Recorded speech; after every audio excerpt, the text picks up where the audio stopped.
Я з'яўляюся зараз магістрантам варшаўскага універсітэта і сённяшняя тэма, якая гучыць як фарміраванне этналінгвістычнай прасторы Беларусі, рэканструюючы сэнсы ідэнтычнасці. У прынцыпе, гэтай тэме часткова была прысвечана мая дыпломная праца яшчэ ў бакалаўрыяце, і трохі яна пашырылася і, можа, трохі паглыбілася пры падрыхтоўцы магістарскай дысертацыі ўжо. Ну і ўжо непасрэдна перайдзем да сутнасці.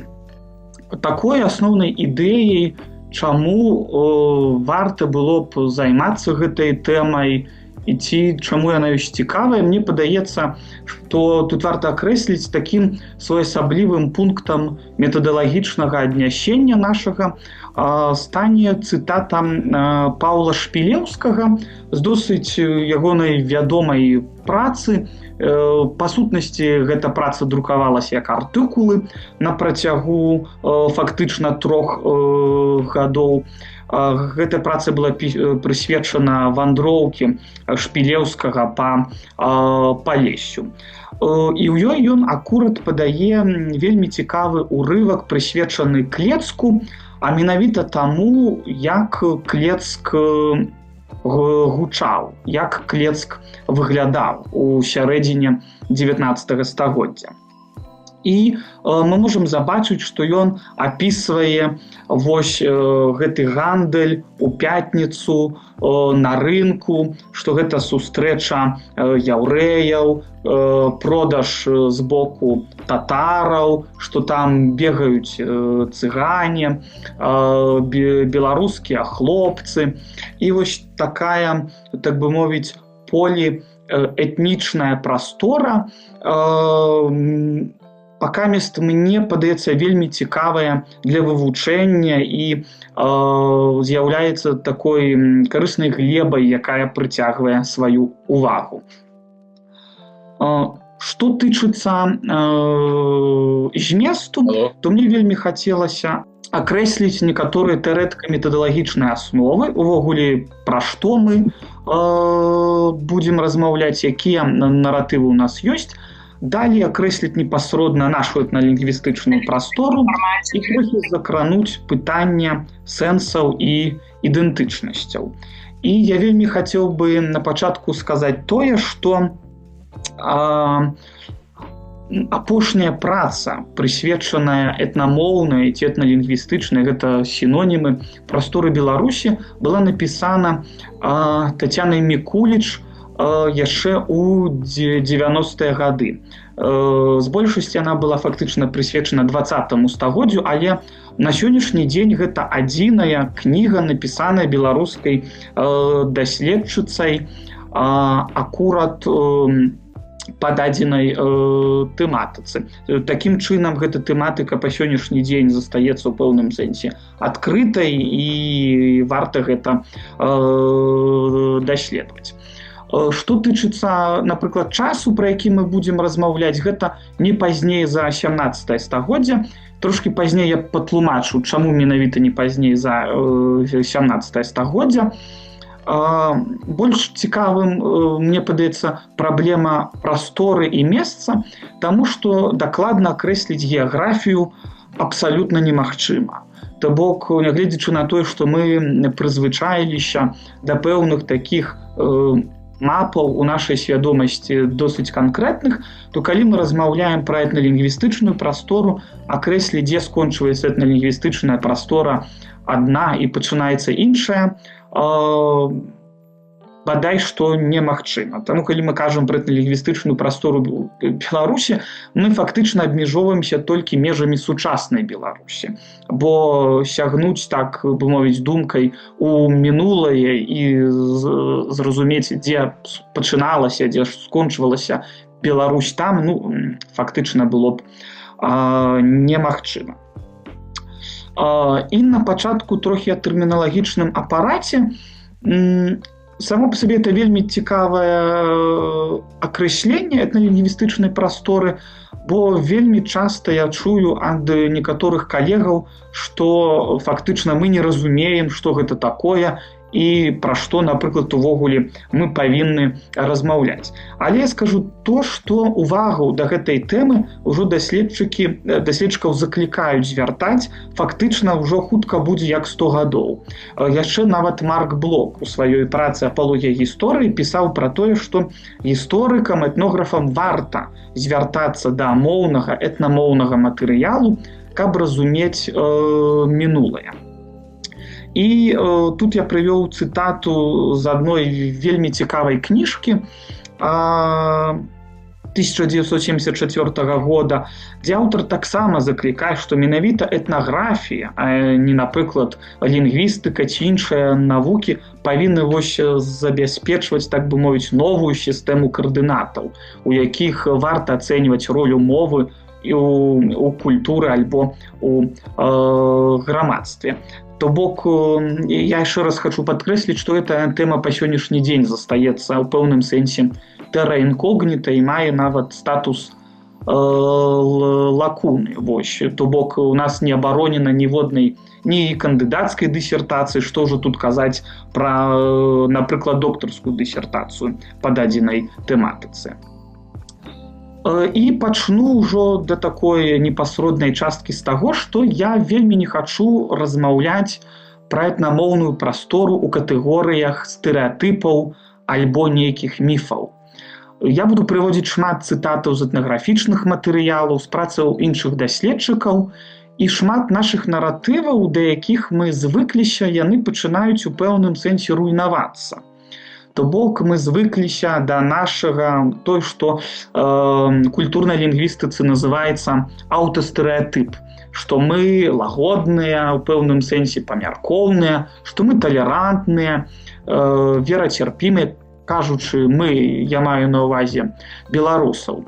Але, сутыкаючыся з этнаграфічным матэрыялам, аказваецца, што сітуацыя значна больш складаная, і можа не зусім так дапасоўвацца да пэўных нашых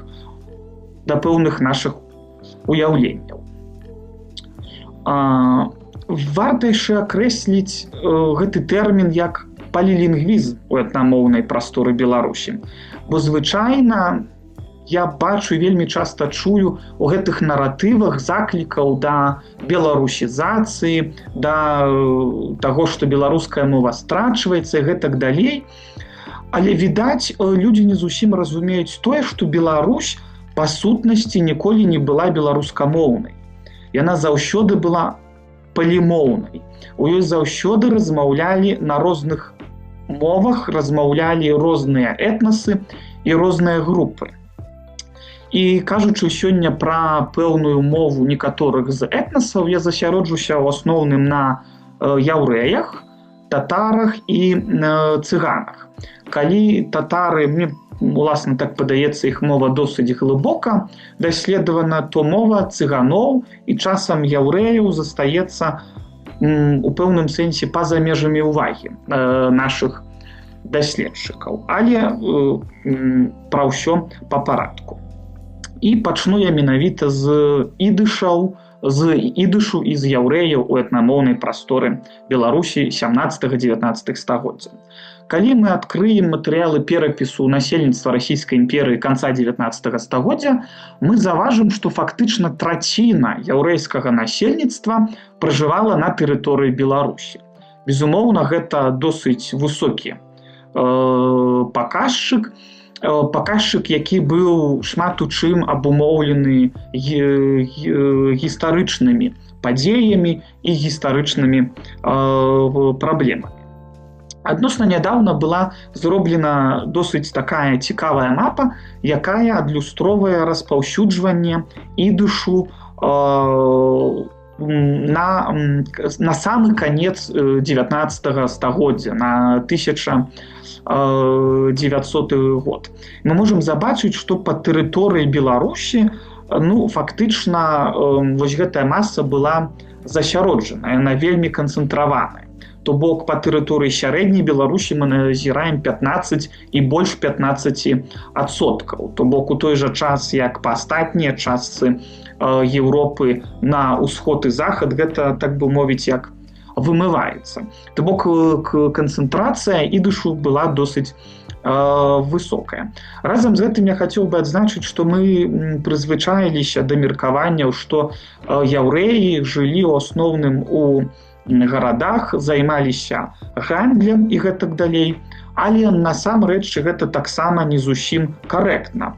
Не толькі матэрыялы перапісу, але і розныя матэрыялы з Нацыянальнага гістарычнага архіва Беларусі паказваюць, што шмат яўрэяў займаліся і гаспадаркай на зямлі. То бок фактычна былі сялянамі, а не толькі жылі ў гарадах. То бок гэтае пытанне таксама яшчэ застаецца досыць адкрытым у нашай айчыннай, пакамісту нашай беларускай навуцы. І тут варта разумець, што выступаюць вельмі цікавыя пытанні. Пытанні таго, як беларусы у асноўным бачылі сваіх суседзяў. У тым ліку яўрэяў. Фактычна будзем называць яўрэяў у пэўным сэнсе асноўным суседам беларусаў. І вельмі цікава, я тут прывожу цытату Александра Рыпінскага з 1840 года, з ягонай ксёнжкі «Бялорусь». Ён шмат апісвае песні беларусаў, якіх ён вельмі часта называе простым польскім людам. І сам ён этнічна па паходжанню быў беларусам, нарадзіўся на тэрыторыі Беларусі. І, у прынцыпе, прачытаўшы гэтую цытату ў аднясенні да яўрэяў, можна заўважыць, што ў пэўным сэнсе неталерантнасцю, нецярпімасцю ад гэтых слоў забачыць гэта ў гэтых словах вельмі цяжка. То бок вось гэтая таксама непрымальнасць да свайго суседу, яна ўвесь час была вельмі моцна заўважная. Канешне, гэта культывацыя сэнсаў пра тое, што беларусы былі цярпімыя да яўрэяў, гэта, безумоўна, дзесяцігоддзі існавання савецкай гістарыяграфіі і ўжо незалежнай гістарыяграфіі у сучаснай Беларусі, але, на жаль, з этнаграфічнымі матэрыяламі гэта суадносіцца вельмі цяжка. Напрыклад, Змітрок Бідуля на пачатку 20-го стагоддзя нават ставіў перад сабой задачу знайсці у этнаграфічных матэрыялах і апісаць гісторыю яўрэяў на тэрыторыі Беларусі, каб знайсці там пэўны кампраміс. І ён, напрыклад, у сваіх працах піша, што толькі да пачатку 20-го стагоддзя беларусы прыйшлі да кампрамісу з яўрэямі, і вось гэты такі пабытовы, адкрыты нават антысемітызм з боку беларусаў дачыненні да яўрэяў, ён пачаў у пэўным сэнсе знікаць і паступова патухаць. Тут я хацеў бы больш ужо перайсці да мовы. Вельмі доўгі час расійская імперская гістарыяграфія сцвярджала, што яўрэі на тэрыторыі Беларусі, якія вельмі своеасабліва называліся літвакамі, тут я лічу, што прыкладна атаясамленне гэтых назваў досыць зразумела, размаўлялі на мове мясцовага насельніцтва і нават перайшлі на рускую мову. На пачатку 20-го стагоддзя, напрыклад, Сямён Маркавіч Дубнаў, такі даследчык яўрэйскага паходжання, лёс ягоны быў досыць трагічны, ён помер у 1941 годзе ў Рызе, у гетта, ставіў перад сабой нават задачу на падставе рукапісаў, створаных яўрэямі на тэрыторыі Беларусі, былога Вялікага княства Літоўскага, адказаць усё ж такі на пытанне, дык на якой жа мове размаўлялі яўрэі на тэрыторыі, як сёння бы мы сказалі, сучаснай Беларусі. Самае цікавае, што ён прыходзіць да высновы, што размаўлялі яны на ідышы, то бок, што яны захавалі ідыш у якасці сваёй, так бы сёння бы мы назвалі нацыянальнай мовы, але разам з гэтым добра валодалі мовай мясцовага насельніцтва. Я хацеў бы тут перайсці, відаць, да пэўнай такой разынкі нашых заняткаў, гэта да таго, наколькі глыбока мова мясцовага насельніцтва прыйшла да яўрэйскай супольнасці. Вельмі доўгі час у нас лічылася, што яўрэі былі досыць замкнёнай этнічнай супольнасцю, якая не дапушчала да сябе па-за межамі сваёй супольнасці нейкіх знешніх праяваў. Але Дубнаў у сваім артыкуле 1909 года прыводзіць некалькі урыўкаў, якія былі запісаны, як ён піша, яўрэйскімі літарамі ідзіша, але запісаныя на, як ён гэта называе, типічны беларускі выгавар. То бок гэта, мне так падаецца, што вельмі цікава. Ён праводзіць адносна невялікую цытату з яўрэйскага тэксту. Яна гучыць прыкладна як «ваш школьнік», ну і гэтак далей. І я ўзяў гэтую цытату з мэтай, так бы мовіць, рэканструявання хаця бы прыкладна сістэмы беларуска-яўрэйскага пісьменства. Але варта адзначыць, што гэта фактычна адзіны прыклад з апублікаваных, то бок больш за 100 гадоў таму, па якому мы можам суаднесці тэкст, напісаны на беларускай мове яўрэйскімі літарамі. Я думаю, што аналогія з польска-літоўска-беларускімі татарамі тут таксама адносна відавочна, каб гэта суаднесці. Але разам з гэтым адзначу, што, безумоўна, публікацыя аднога з гэтых урыўкаў не з'яўляецца доказам таму, што яўрэі, альбо што гэта сістэма пісьменніцтва была сталай, што яна функцыянавала, як, напрыклад, з рукапісамі польска-літоўска-беларускіх татараў. Але на пачатку, каб пайсці у пэўным сэнсе далей, у пэўным сэнсе можна зрабіць паўзу і прыняць хаця б гэта як аксіому. Бо далей, калі мы пачынаем вывучаць наступныя публікацыі, мы сустракаем публікацыю Змітрака Бядулі у газеце «Вольны сцяг», у якой Змітрок Бядуля акурат піша пра нейкі рукапіс чарнакніжніка 18 стагоддзя, які быў створаны на Меншыне і таксама быў запісаны яўрэйскімі літарамі, але па-беларуску. Адзначу, што на самым пачатку, калі гэты артыкул мне трапіўся, я падумаў, што гэта фальсіфікацыя, паколькі Бядуля шмат пісаў пра ідэалагічны, вельмі моцны ідэалагічны складнік. І ён зрабіў некалькі падобных публікацый гэтага артыкула, які мае абсалютна той жа самы змест, фактычна нічым не адрозніваецца. І вось гэты ідэалагізм пра беларуска-яўрэйскае сяброўства, пра стагоддзі, там вельмі моцна гэтыя радкі гэтым прасякнуты. І гэта аналогія са стварэннем беларускай дзяржаўнасці на савецкім падмурку, абвяшчэнне ідыша ў якасці дзяржаўнай мовы. Гэтыя аналогіі вельмі моцна самі сабой напрошваліся. Нягледзячы на гэта, публікацыя двух урыўкаў, так бы мовіць, загавараў, як гэта называе сам Змітрок Бядуля, на затрыманне крыві, і другі загавар, быццам бы дзе загаловак быў сцёрты. Гэта адзіная публікацыя, вось, так бы мовіць, нармальнага, цалкам зробленага тэксту, каб гэта не быў нейкі вельмі кароткі урывак, як у выпадку з публікацыяй Дубнава. Пры гэтым я адзначу, што, на жаль, публікацыя фактычна засталася па-за увагай даследчыкаў. Адзіная, дзе можна сустрэць, гэта ў кнізе Тацяны Васильеўны Володзінай, у кнізе «Нямецкія лекавыя замовы».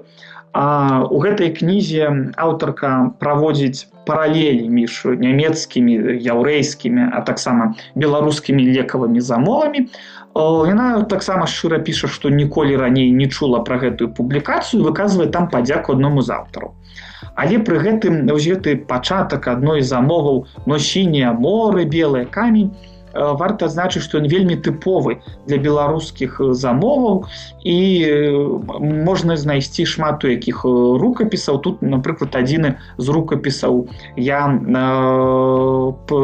прыводжу. Быў такі праект па публікацыі беларускіх замоваў, у якім я таксама ўдзельнічаў, і фактычна той жа самы тэкст вось пра ісці на сінія моры, дзе ляжыць там белы камень, і якась ідзе там царыца, там ці Божая Мацер, гэта ўсё там сустракаецца і прасочваецца.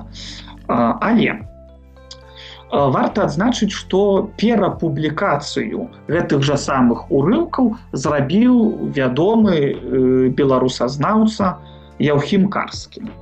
Зрабіў ён гэта ў 1921 годзе і таксама паставіў спасылку на Змітрака Бядуль. Праблема ўзнікае яшчэ і ў тым, што, на жаль, гэты рукапіс чарнакніжніка па сённяшні дзень не знойдзены.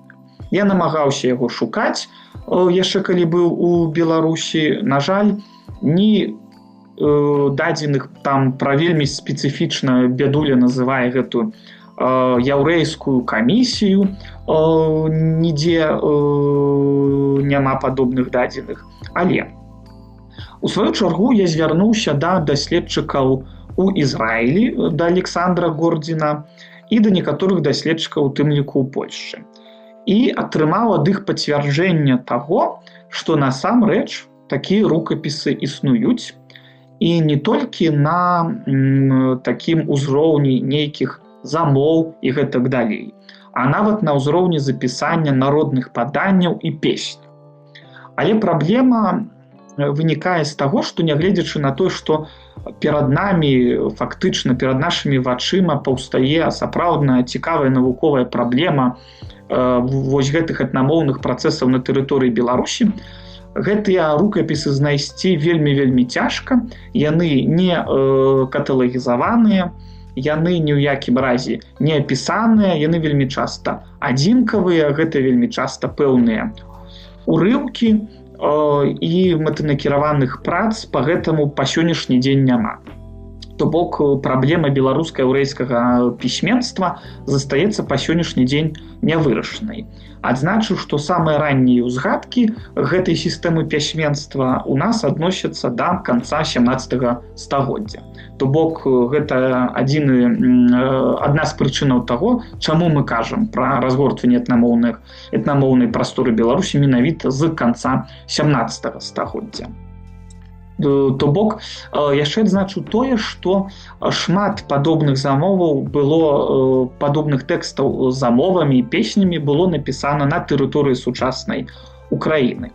То бок варта казаць нават пра такі больш шырокі комплекс існавання вось гэтага яўрэйскага пісьменства з выкарыстаннем на той момант так званай рускай мовы, дзякуючы яўрэйскім літарам. Але яшчэ раз падкрэслю, што гэтая тэма цалкам недаследаваная, яна яшчэ чакае сваіх даследчыкаў. Наступны пласт, пра які мне хочацца паразмаўляць, гэта пра татараў у этналінгвістычнай прасторы Беларусі. Безумоўна, я тут ні ў якім разе не з'яўляюся спецыялістам па кітабістыцы ці па іх рукапіснай спадчыны. Тут я прывяду таксама некаторыя спасылкі, да чаго варта было б зазірнуць, але некаторымі з назіранняў, якія ў мяне склаліся падчас падрыхтоўкі магістарскай дысертацыі і бакалаўрскай працы, я вельмі хацеў бы. Першае, што гэта, канешне, адзначыць тое, што, напэўна, ў нашай свядомасці мы вельмі часта думаем, што татарскі этнас быў расселены па тэрыторыі Беларусі ў вельмі буйной колькасці. Насамрэч, гэта не так. і перапіс насельніцтва расійскай імперыі 1897 года і ранейшыя апісанні насельніцтва ў 1850-х гадоў пацвярджаюць, што татараў на тэрыторыі 5 беларускіх губерніях было вельмі няшмат. То бок на канец 19 стагоддзя мы можам заўважыць, што гэта толькі 9233 чалавекі. Калі я зараз для аднога брытанскага часопісу рыхтаваў публікацыю акурат па этнічным меншасцям на тэрыторыі Беларусі, я зацікавіўся яшчэ аспектам гендернай суадноснасці. Колькі, напрыклад, было мужчынаў, а колькі было жанчынаў. І высветлілася, што на траіх мужчынаў-татараў часам прыходзілася адна жанчына-татарка, а ў некаторых абласцях гэта суадношенне было нават 6:1. То бок вось гэта вымыванне татарскага этноса на тэрыторыі Беларусі, яно пачалося яшчэ задоўга да усталявання, напрыклад, савецкай улады, якую вельмі часта абвінавачваюць у дэпартацыі. Безумоўна, што гэта ўсё было, але сам гэты працэс быў закладзены па сутнасці таму, што татары запрошаны як вайскоўцы. Безумоўна, большасць іх складалі мужчыны, таму, так бы мовіць, першапачаткова тое, што гэты этнас паступова будзе вымывацца з этнамоўнай прасторы Беларусі, было абсалютна відавочна. Я вельмі хацеў бы яшчэ тут адзначыць тое, што у нас вельмі часта любяць маніпуляваць на гэтую тэму, што вось татары запісалі у пэўным сэнсе нейкую жывую беларускую гаворку таго часу. І часам я гэта чуў у пэўных гістарычных праграмах, нават публіцыстычных лекцыях, але таксама насамрэч не ўсё так проста і маніпуляваць з гэтым вельмі небяспечна. Насамрэч, напрыклад, самы ранні рукапіс беларускіх татараў, пра які мы ведаем і які ў нас ёсць, гэта таксама канец 17 стагоддзя. То бок і самы ранні, напрыклад, яўрэйскі рукапіс, які запісаны яўрэйскімі літарамі, як прафесор Дубнаў то адзначыў, на беларускай гаворцы, гэта канец 17 стагоддзя. І з татарскімі рукапісамі мы назіраем прыкладна тое самае. То бок вось гэтае сцянганне ў пэўным сэнсе ў часе там да 16 стагоддзя, як часам некаторыя даследчыкі, можа насамрэч, можа яны робяць гэта толькі для прыгожага слова, я дакладна не ведаю, мне патлумачыць гэта вельмі цяжка. Але больш ранніх сведчанняў насамрэч у нас няма. Яшчэ адна з праблемаў, якая тут выступае, гэта, безумоўна, пошук беларушчыны. Безумоўна, у нацыянальнай такой пэўным сэнсе гістарыяграфіі пачатку 20 стагоддзя шмат гэтая гаворка кітабаў канца 17, 18, 19 стагоддзяў любілі характарызаваць як беларускую мову. Насамрэч, сітуацыя таксама значна цяжэй, паколькі зразумела, што правесці межу ў 18 стагоддзі, дзе, напрыклад, пачынаецца беларуская мова, дзе скончваецца якая-небудзь польская мова, ці пэўныя дыялектныя формы, абсалютна немагчыма. У даследчыкаў ёсць такі тэрмін, як этналінгвістычная непарыўнасць прасторы, які даказвае тое, што мы нават не можам часам вызначыць пэўны рэгіён, дзе там пачынаецца тая, напрыклад, Беларусь, дзе пачынаецца тая Украіна, а дзе пачынаецца, напрыклад, тая Украіна, а дзе, напрыклад, пачынаецца тая Расія. Вось, то бок гэта ўсё вельмі размазана. Я прывяду адзін з такіх прыкладаў, калі толькі пачалі вывучаць мову татараў на тэрыторыі Вялікага княства Літоўскага. Адзін з такіх першых гэта быў прафесор Мухлінскі, які ў 1857 годзе публікаваў сваё даследаванне о паходжанні і стане літоўскіх татараў.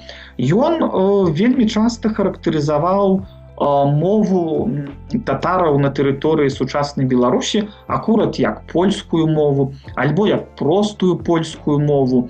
Вось. І калі мы, напрыклад, паглядзім на ягоныя спробы транслітарацыі, ўсё ж такі гэта адныя з першых спробаў транслітарацыі, безумоўна, яны яшчэ не прафесійныя, а мы заўважым, што сапраўды знайсці там вось гэты толькі беларускі элемент ці толькі польскі элемент вельмі цяжка. І тут я хацеў бы таксама падзяліцца адной з кніг, якая выйшла акурат у 24-м годзе. Эта кніжка называецца «Пісьмовая спадчына татараў Вялікага княства літоўскага і яе гісторыка-культурны кантэкст». Я раю гэтую кніжку ўсім, хто, напрыклад, цікавіцца дадзенай тэматыкай. Гэта вельмі такая збюровая такая праца розных артыкулаў. Мне вельмі імпануе адзін з артыкулаў Дмітрыя Эдуардавіча Сіўрука, акурат прысвечаны адной з рукапісаў, гэта кніга умоў ісламу, якую я падаю тут як і сам аўтар у транслітарацыі, і атрымоўваецца па правы бок вы можете заўважыць адаптаваны варыянт дадзенай транслітарацыі.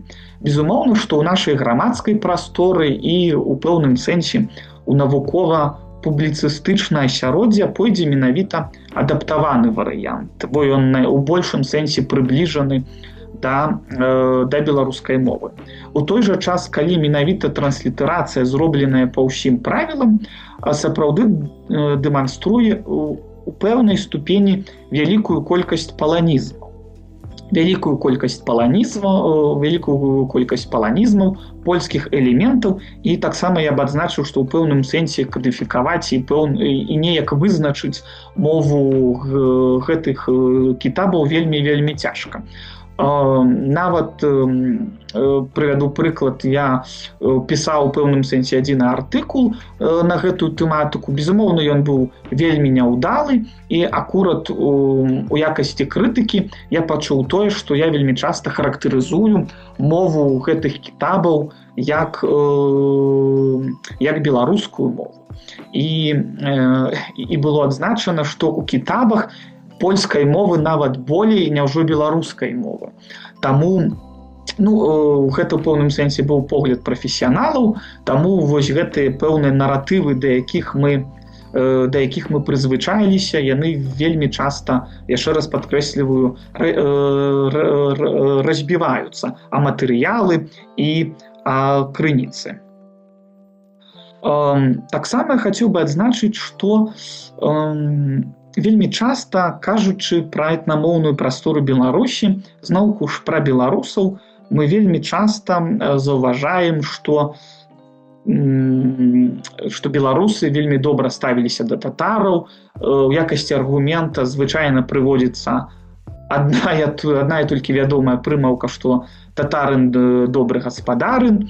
Але ж зноўку ж, калі мы аналізуем этнаграфічныя матэрыялы, мы заўважаем, што часта не зусім добрае было стаўленне беларусаў, у тым ліку нават да татараў, паколькі ўсё ж такі варта разумець, што калі пэўнае насельніцтва мае добрыя стасункі з так званым іншым, як гэта распісана ў імагалагічных канструктах, то гэты іншы не стане настолькі абасоблена жыць. Мы ведаем, што яўрэі жылі у сваіх гетта, жылі у штэтлах. Мы ведаем, што татары сядзіліся таксама асобна, фарміравалі свае слабоды.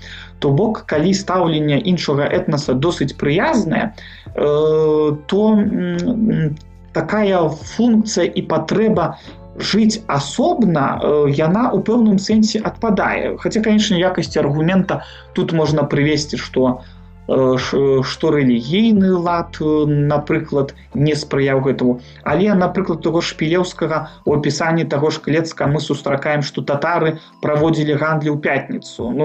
Тут варта, застаецца адкрытае пытанне, калі, напрыклад, рэлігія была такой пэўнай сцяной, навошта ж яны ў пятніцу праводзілі гандаль, хаця па нормам іслама гэта было бы забаронена, так? Таму, яшчэ раз падкрэслю, гэтыя пытанні астаюцца вельмі адкрытыя, дыскусійныя і адносна спрэчныя. Напрыклад, вось тут таксама цытата з Шпілеўскага, дзе ён, напрыклад, звяртае увагу на тое, што татары былі знявечаныя воспаю, звяртае увагу на колер іх скуры, вось, і гэтак далей. Наступная, адна з найбольш цікавых групаў, якая ўпісваецца ў этнамоўную прастору Беларусі, мова якой гучала заўсёды, гэта, безумоўна, былі цыгане альбо рома, якіх сёння ўжо больш карэктна прынята называць. Гэтыя лічбы, якія падаю, безумоўна, яны будуць адносна умоўныя, і мы іх падаем заўжды з вялікай абумоўленасцю, паколькі дакладна вызначыць, колькі іх было немагчыма, і трохі пазней я таксама пра гэта распавяду. Але, напрыклад, з такога сталага цыганскага насельніцтва на тэрыторыі Беларусі з тых 5 губернях мы можам вылучыць толькі 2377 чалавек. Пакамест тыя, якія ў пэўным сэнсе падаліся вось гэтаму усеагульнаму перапісу насельніцтва. Разам з гэтым, тут я таксама хацеў бы сягнуць да іншай кнігі, да кнігі Наталіі Леанідаўны Бахановіч «Абліччы іншага ў шматмоўнай літаратуры Беларусі 19 стагоддзя». Хачу адзначыць, што кніжка вельмі цікавая, я раю яе да прачытання ўсім. Але, нягледзячы на тое, што яўрэям там прысвечана не вельмі шмат, але гэта той самы выпадак, калі напісана не шмат, але напісана вельмі трапна. То бок, безумоўна, існаванне гэтых самых іншых у этнамоўнай прасторы Беларусі вельмі моцна спрыяла замацаванню сваёй уласнай самасвядомасці. Разам з гэтым, гэтыя наратывы ўспрыняцця, аўтастэрэатыпы саміх сабе ў якасці вельмі талерантных і цярпімых, якія ў нас існуюць па сённяшні дзень, зноўку ж вельмі кепска карэлююць з тымі матэрыяламі і крыніцамі, якія ў нас ёсць. Напрыклад, Адам Кіркор у 1882 годзе акурат піша пра тое, што цыганаў і немагчыма ані падлічыць, ані вызначыць там пэўную іх колькасць. То бок таксама мы можам назіраць не самыя добрыя аднясенні да гэтай этнічнай групы. Яшчэ больш кепскае стаўленне з боку беларускага насельніцтва мы можам заўважыць, напрыклад, у творчасці Уладзіслава Сыракомлі, які, напрыклад, досыць сваім пакамест у беларускай літаратуры нязнаным творы, прысвечаным цыганам, апісвае цыганаў у досыць недобрым сэнсе і не ў вельмі прыязным стаўленні. Так? Больш цікавым тут, і мне падаецца, урывак з так званых расказаў на беларускам наречі, апублікаваных, тут я памыліўся трохі ў даце, апублікаваных у 1863 годзе. З аднога боку, тут варта сказаць, што эта публікацыя вельмі спецыфічная з пункту гледжання таго, што шмат можа выклікаць спрэчак. Некаторыя даследчыкі кажуць, што гэта публікацыя абсалютна ідэалагічна, гэта публікацыя, якая сцвярджае там еднасць беларусаў і расейцаў, але нягледзячы на тое, калі абстрагіравацца ад гэтай ідэалагізаванасці вось у бок расійскай імперыі, там вельмі карысныя звесткі стаўлення беларусаў, напрыклад, да тых жа цыганаў. Вось так прыводзіцца беларуская прымаўка «цыган якой ты веры якой хочаш, так? Таксама мы можам заўважыць вось гэтую досыць доўгую цытату пра і цыганаў, і яўрэй, і пра пэўную адсталасць гэтых народаў. То бок таксама гэтыя аўтастэрэатыпы аб крыніцы ў пэўным сэнсе пачынаюць руйнавацца. Нягледзячы на гэта, варта заўважыць, што мова беларускіх цыганаў у тыя часы не вельмі шмат мела агульнага увогуле з мовай беларускай. Яна адносіцца увогуле да балтыйскага дыялекту, там вельмі шмат запазычанняў з літоўскай мовы, з латышскай мовы, вялікі пласт індаіранскай лексікі. То бок гэта бадай адзіная сапраўды этнічная групоўка, у якой у пэўным сэнсе мы б не заўважылі вось гэтага моцнага ўплыву з боку беларускага насельніцтва. У адрозненні, напрыклад, ад татараў і яўрэяў. І ўжо я паступова пераходжу да сканчэння. Гэта, безумоўна, якія мы маем матэрыялы беларускай мовы, так, ці таго, што мы сёння характарызавалі ў якасці беларускай мовы. Такі матэрыялы у нас ёсць. Тут я прывожу гэта з цытаты цудоўнага беларускага даследчыка Юрыя Іосіфавіча Внуковіча. Акурат у мінулым годзе ён апублікаваў вельмі цудоўны і таксама раю да прачытання артыкул па этнічнай ідэнтыфікацыі беларусаў і літоўцаў на падставе абразчыкаў речі, якія збіраў Пётр Кёпін у 1827 годзе. І тут акурат я прывожу цытаты гэтых абразчыкаў з, напрыклад, мінскага павета, таксама з мінскага павета і з вілейскага павета. Варта адзначыць трохі метадалогіі, як гэтыя абразчыкі збіраліся. Святарам былі разасланы пэўныя анкеты, каб яны запоўнілі і ахарактарызавалі мову, на якой размаўляе насельніцтва іх парафіі. І я адзначу, што ні разу там не сустракаецца назва беларуская мова.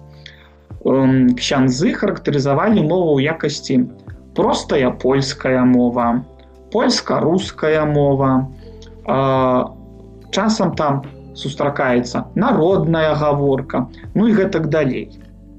І мы таксама можам заўважыць, што пэўных такіх скаяжэнняў сучаснай беларускай мовай досыць няшмат, але яны ёсць і не зусім у маленькай колькасці.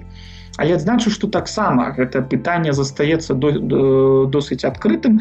Напрыклад, Юрый Іосіфавіч прыводзе гэтыя абразчыкі, але ў нас па сённяшні дзень няма, напрыклад, нейкай філалагічнай альбо лінгвістычнай працы, якая б характарызавалася аналізам акурат гэтых абразчыкаў речі, так, каб ахарактарызаваць іх словніцтва, іх лексіку, сінтаксіс. Вось. То бок гэтае пытанне таго, да якой мовы гэта можна аднесці, таксама па сённяшні дзень застаецца досыць адкрытым. Тут я бы сказаў, што я пагаджаюся, каб не было такіх спрэчных момантаў з меркаваннем, якое выказала падчас нашай размовы прафесар Старченко з Кіеўскага універсітэта з Украінскай акадэміі навук. Яна мне сказала, што варта выкарыстоўваць тэрміны, якія ўжываюцца ў гістарычных крыніцах, каб не было вось падобных спрэчак.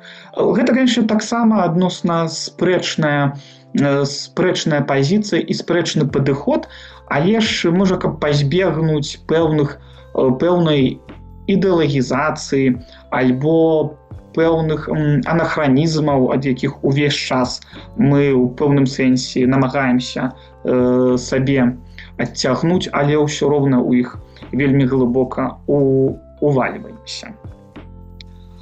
І тут я ўжо пераходжу да пэўных высноваў. То бок я хацеў сказаць, што прамаўляючы пра этналінгвістычную ці этнамоўную прастору, я ні ў якім разе ніколі не прамаўляю пра канкрэтную геаграфію. Хутчэй за ўсё прамаўляю пра пэўную сістэму, вось там, дзе выбар мовы і выбар камунікацыі, пэўнай стратэгіі камунікацыі, прызначэнне пэўнай сацыяльнай іерархіі, альбо вось гэтыя пасажы часам пра стварэнне існавання народа ў народзе, і не толькі ў дачыненні, напрыклад, да яўрэяў ці татараў, але і ў дачыненні да шляхты ў тыя самыя часы.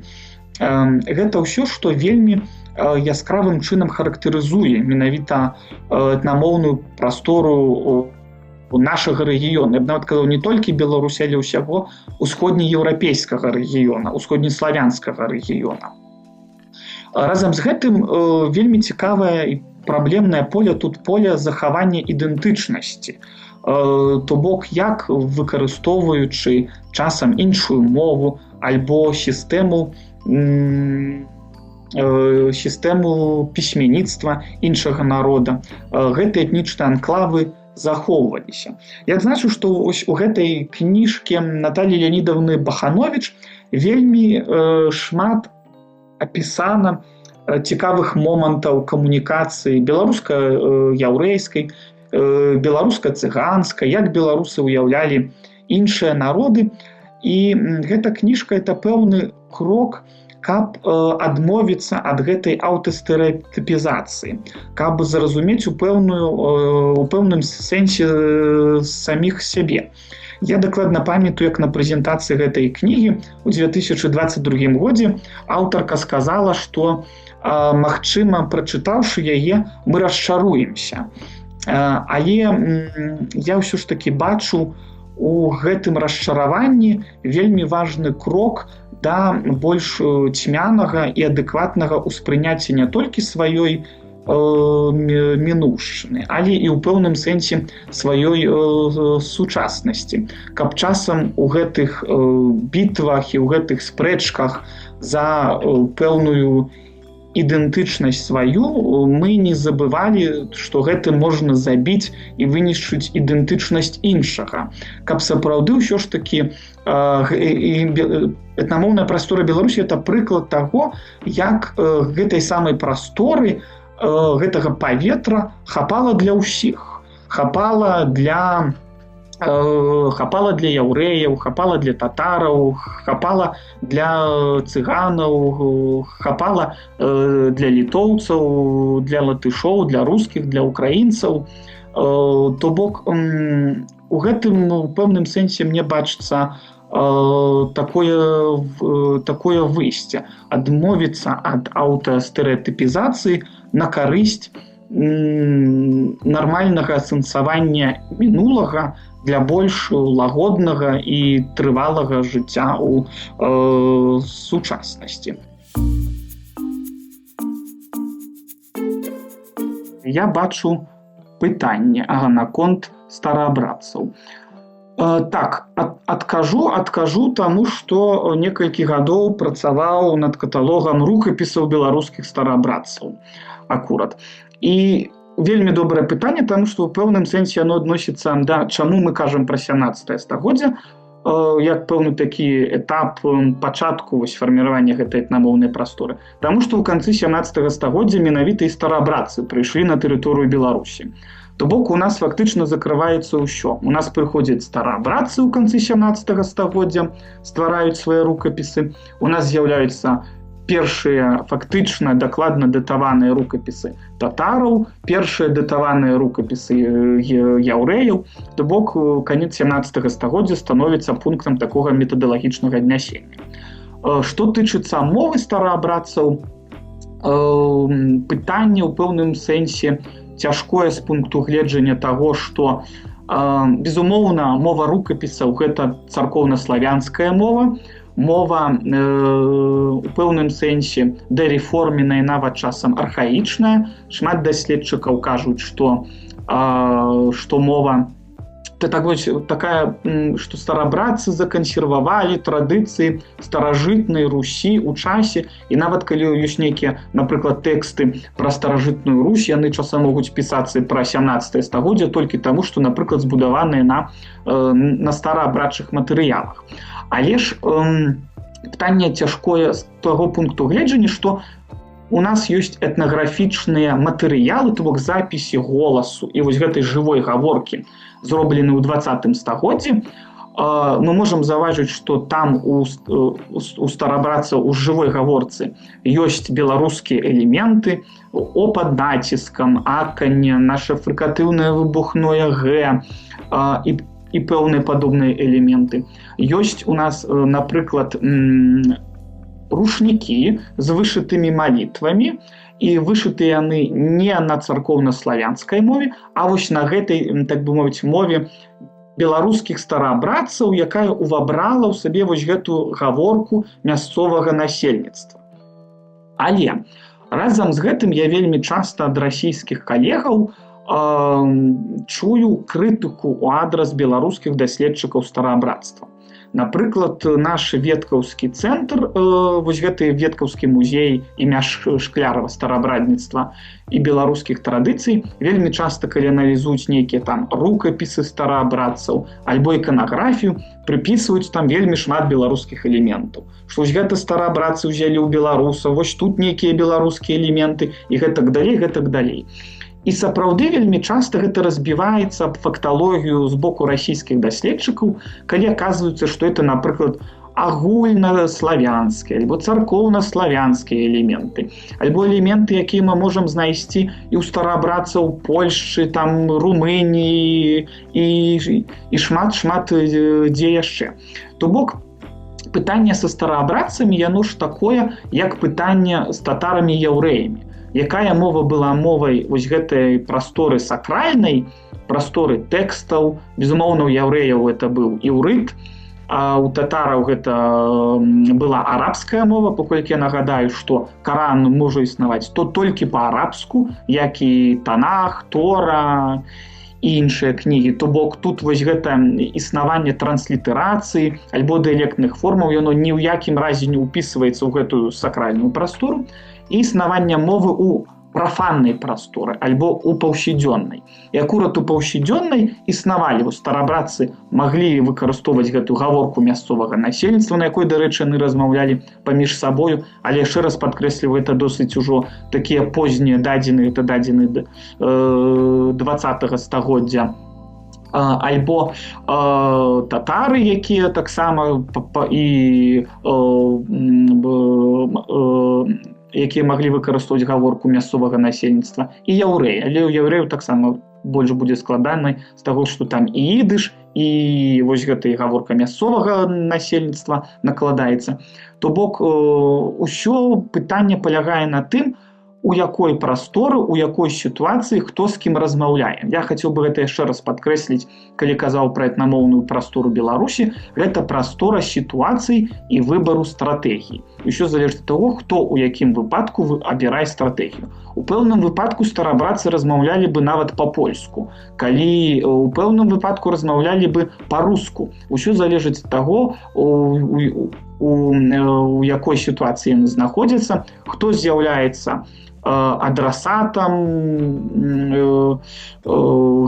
гэта мова там працэсуальная працэдура, ці гэта проста паміжасабовая паўсядзённая гаворка. То бок, насамрэч гэта напластаванне фактычна ўсяго, чаго толькі можна, і так дакладна, так повім па-расейску, расчленіць і вызначыць, дзе скончваецца адно, дзе пачынаецца іншае, мы не можам. І в прынцыпе, у гэтым я бачу карысць і вялікі здабытак усходнеславянскага рэгіёна.